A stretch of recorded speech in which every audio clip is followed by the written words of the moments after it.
Smart Business. Halo Smart Listener, selamat datang dalam podcast Smart Business. Tahu nggak sih, mungkin Anda juga merasakan begitu ya. Kadang-kadang banyak ide berseliweran di kepala, pengen diwujudkan, tapi bisa nggak ya dimonetize jadi sesuatu yang bisa menghasilkan? Nah, di kesempatan kali ini kalau Anda orang-orang yang mungkin merasakan hal serupa, Tasya Rustama akan temani. Kita akan gali inspirasi dan juga informasi dari Mas Lukas Nawawi. Di kesempatan kali ini mengubah ide jadi kontrak. Halo Mas Lukas. Halo. Gimana kabarnya? Baik. Kita mau ngomongin gimana caranya merubah ide atau konsep yang kita punya jadi sesuatu yang menghasilkan nih, Ya. Mas. Karena kadang-kadang mungkin banyak juga orang di luar sana yang cukup kreatif tapi bingung gimana cara untuk mengeksekusinya, kemudian mengubahnya dan mengambil hati calon klien. Tapi apakah iya namanya ide dan konsep itu jadi main? Jadi sesuatu yang utama begitu yang bisa menarik hati customer. Sebenarnya ide dan konsep itu satu hal, tapi hal lain itu adalah explanation dan delivernya gitu. Kadang ide yang sangat bagus kalau kita menjelaskan atau mendeliver ideasnya itu dengan cara yang biasa aja, orang juga nggak akan get gitu. Idenya tuh mau ke arah mana sih gitu. Kalau idenya sangat bagus banget, orang willing buat coba ulang, jelasin lagi sekali lagi gitu. Jadi sebenarnya menurutku ini dua hal yang nggak bisa dipisahin gitu.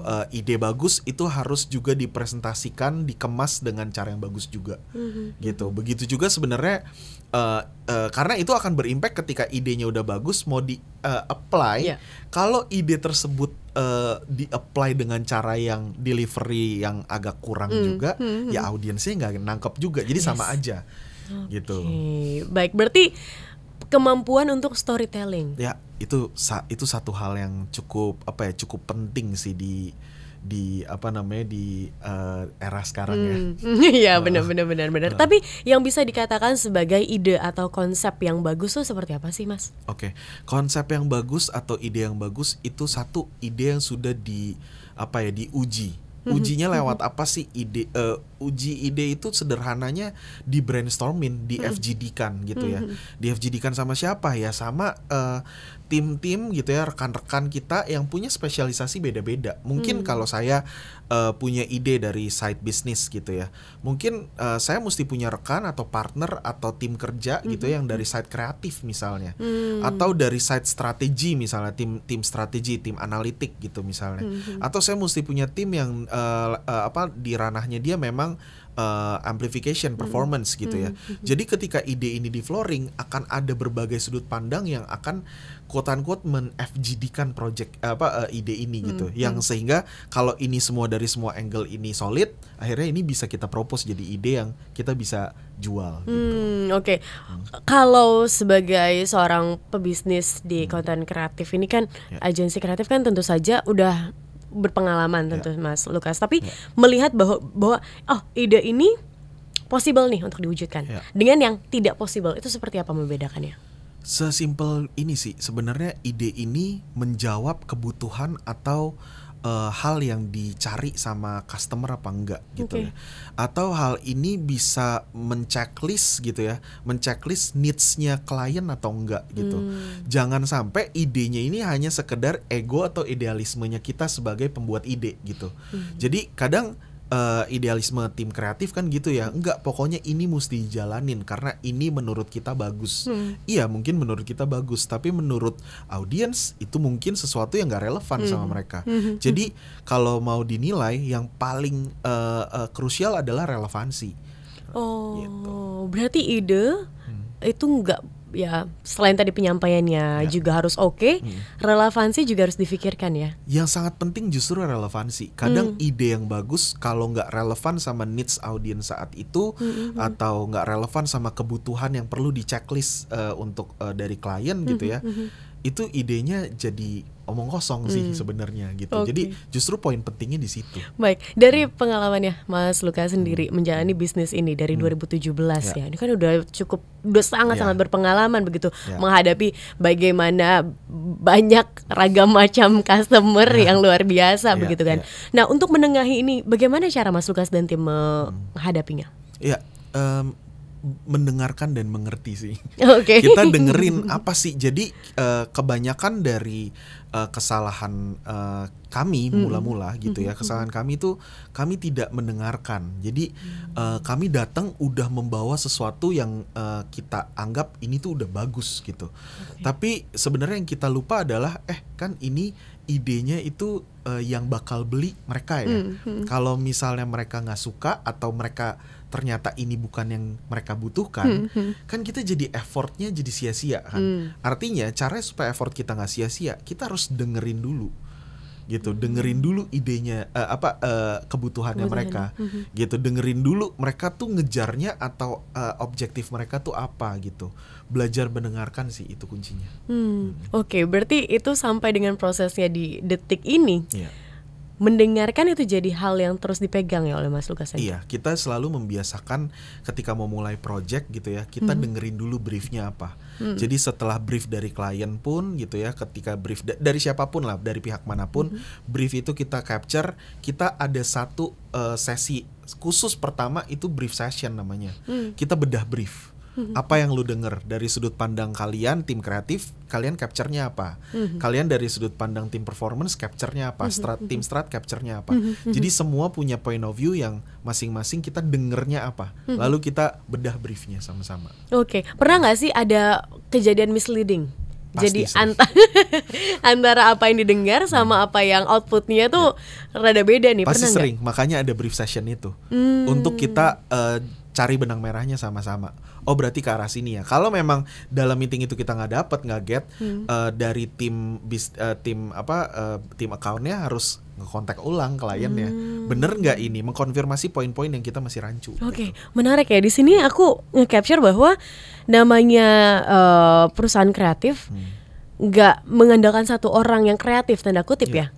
Tapi di dalamnya tuh banyak kolaborasi, ada kolaborasi di dalamnya dan akhirnya ya memunculkan satu ide, satu produk kreatif yang itu saya belajar bareng-bareng. gini di kreatif industri, di agency khususnya pilar utama itu ada 3. Ya pasti kreatif, tim kreatif itu pilar pertama gitu ya, pilar utama. Tapi kemudian yang nggak kalah pentingnya adalah pilar strategi. Tim strategi di dalamnya ada analis di sana, ada data gitu ya.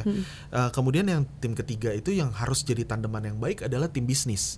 Gitu, tim bisnis itu ya ada account gitu ya, account eksekutif gitu. Terus tim bisnis juga mereka ada yang ngurusin AR, account receivable gitu ya. Jadi akhirnya 3 ini harus dikombinasikan gitu. Dapur utamanya masakan yang akan keluar itu keluarnya dari kreatif betul. Tapi kan tim server juga nggak kalah penting ya, yang serving makanannya to the table gitu ya. Misalnya dapurnya udah bikinin makanan bagus, tapi servernya pakai baju kutangan gitu, terus celana pendek, terus plak gitu, itu kan juga jadi nggak menarik gitu.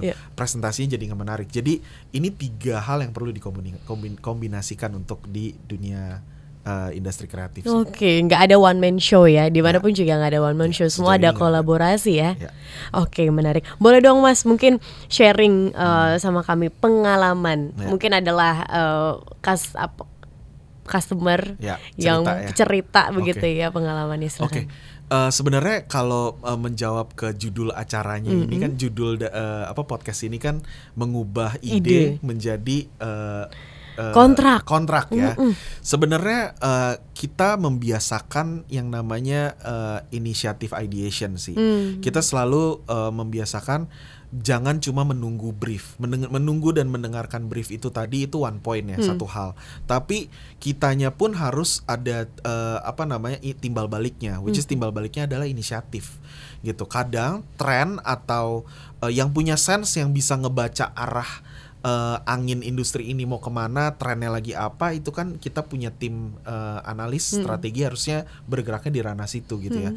Nah itu role-nya atau pentingnya kolaborasi di dalam. Jadi inisiatif itu tuh seringkali yang justru paling seru ketika itu dilaksanakan dan akhirnya jadi billing gitu ya.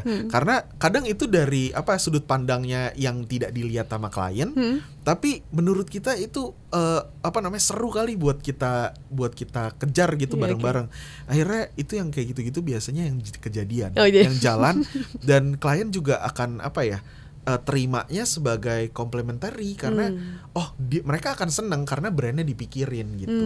Jadi inisiatif campaign itu penting banget sih gitu. Seperti apa inisiatif campaign yang pernah dilakukan? Ya contohnya gini, kita lihat ada tren. Kompetitor pakai, ini saya nggak bisa sebut nama ya. Kompetitor pakai BA gitu ya. Saya ngelihat BA ini kalau main film selalu tandeman sama BA-nya si B ini gitu ya. Gimana caranya supaya brand yang kita handle ini brand baru supaya bisa langsung apple to apple naik di compare sama si incumbent-nya ini yang memang market leader. Kita pakai aja si B ini jadi BA ya. Terus kita bikinin orkestrasi kreatifnya gimana ya gitu. Kita propose ke brand. Gitu, kita propose ke brand yang mungkin emang ada budget yang harus mereka keluarkan, tapi ada kreatif reasonnya, ada logiknya yang kita jelasin, kreatif ideationnya dan expressionnya segala macam. Akhirnya klien kebeli tuh sama penjelasan dan objektif yang mau kita achieve-nya gitu. Ya puji Tuhan sih waktu itu pas berjalan we nailed it ya, berhasil dan waktu itu secara budget yang kita propose pun akhirnya tuh itu sebenarnya minimalisir dari expected expenses yang mereka tadinya mau keluarin gitu. Jadi creative ideas itu bisa banget juga untuk menghemat gitu sebenarnya gitu. Menarik. Sekarang di masa kini di mana sosial media tuh jadi sesuatu hal yang kayaknya udah kebutuhan pokok begitu ya Mas Lukas. Semua orang kayaknya pakai sosial media. Bahkan hal-hal yang kreatif terjadi di sosial media itu dapat sorotan lebih nih, begitu kan ya. Dalam hal ini di industri yang Mas Lukas jalani, bagaimana tanggapannya? Oke. Ya, sosial media tuh sekarang memang udah jadi corong utama. Kebanyakan brand sekarang kalau nggak main sosial media malah aneh gitu ya. Saya ngelewatin prosesnya itu pas awal saya masuk ke industri kreatif, industri digital gitu. Pertama-tama brand tuh belum begitu aware penggunaan sosial media waktu itu hanya untuk personal use gitu. Tapi makin kesini sosial media udah jadi main platform gitu.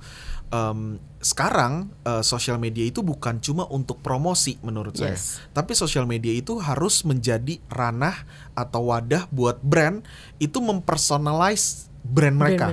Harus jadi semacam ada figurnya, ada persona apa yang mau ditampilkan sehingga audiens relate gitu loh.